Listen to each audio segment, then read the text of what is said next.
อันนี้ก็จะเป็นตลาดโพสีอันนี้ตลาดโพสีมาออกตลาดตามเคย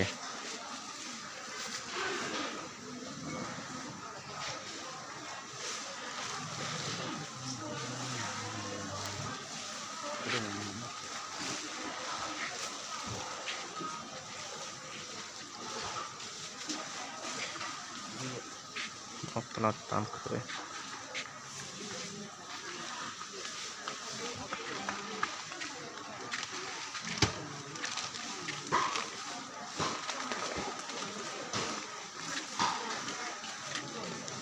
อันนี้ก็จะเป็นตลาดโพสีเนาะ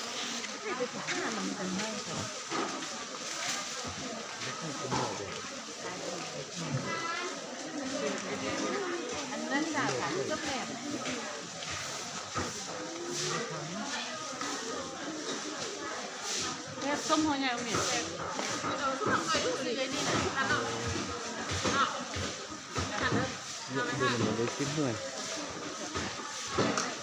ก็เด็กนำเอา10 หน่วย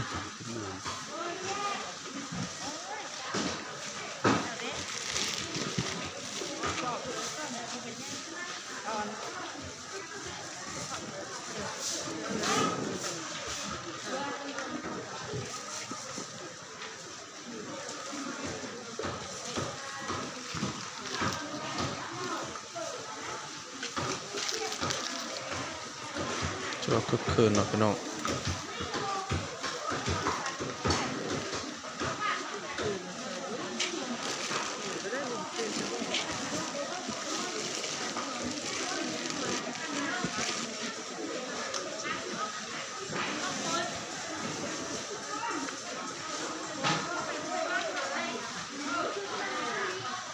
นี่เวลาก็ประมาณ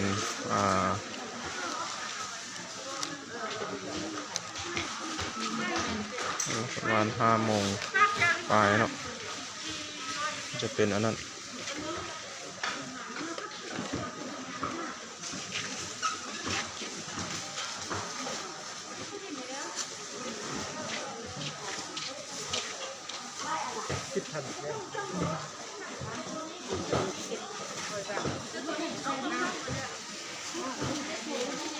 เอาโอเคจะได้เก็บแล้วสัก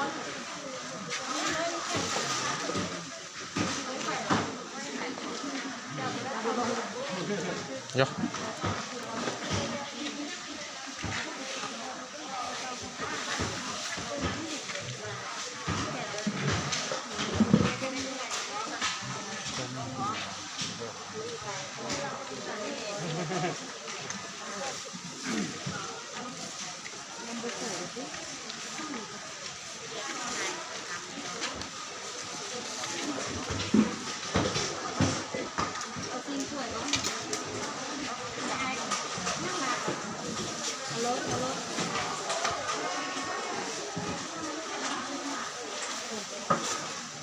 เป็นชิ้นโมเนาะชิ้นโมชิ้น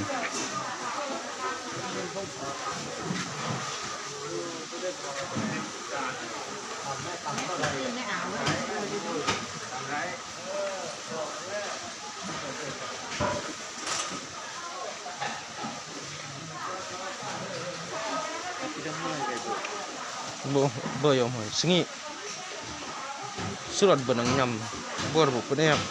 ก็ต้องดักเอ็นมาลำโบก็เลยไอ้กล่องสิครับว่าเส้นเยอะมากของกล่องเลยสกีดังเอ็นลำโบจาก30,000เราก็บ่ดังพักเราก็พูด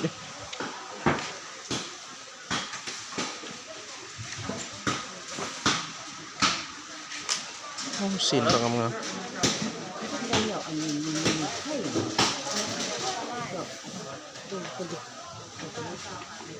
เอ็นนี่ขายเท่าไหร่เอ็น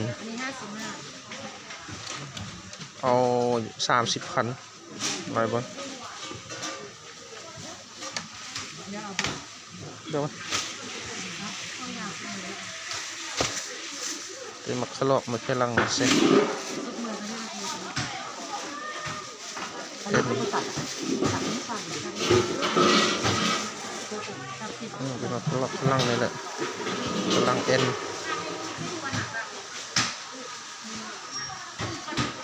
อันนี้ก็จะเป็นบอลที่พระเจ้าฆ่าสัตว์เนาะ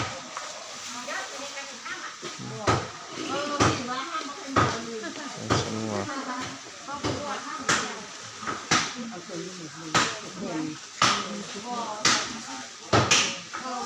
เด็กจะกับเลี้ยนะโอ้โห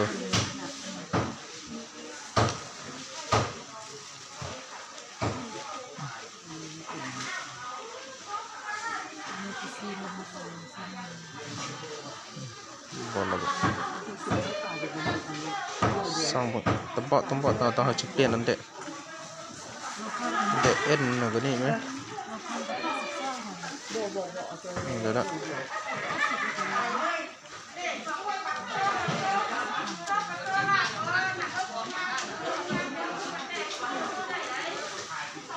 โอเคปิดไลฟ์สดก่อนเนอะ